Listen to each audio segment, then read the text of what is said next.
Paraguayan society has been discussing whether the agreement concluded between the European Union and the Paraguayan government was validly celebrated. It has also been questioned whether the local office of the European Union in Paraguay has sufficient authority to significantly change the objectives approved by the financial decision approved by the Commission.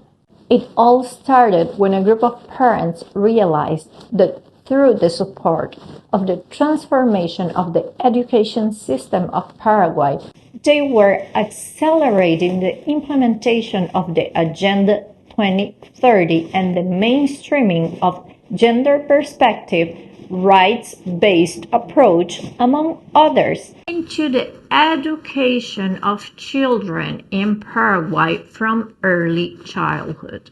They also plan to enforce comprehensive sexuality education to promote issues as gender identity and other sexual and reproductive rights that have postulates that go against Paraguayan constitution.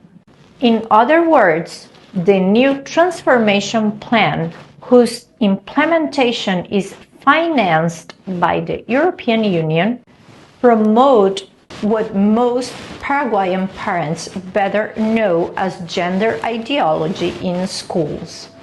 The problem is that the action documents approved by the Commission implementing decision classify parents who oppose to gender ideology as a high-risk anti-gender group,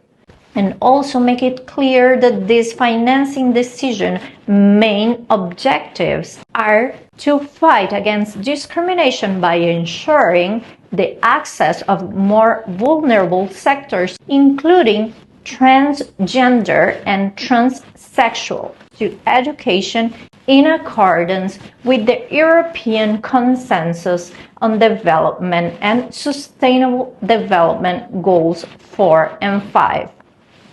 Parents state that this implies what the promoters of gender ideology call obstacles and barriers to access education, such as sexed bathrooms and the mandatory use of uniforms in accordance to biological sex, and also the compulsory implementation of comprehensive sexuality education to normalize gender ideology from initial to basic and secondary education.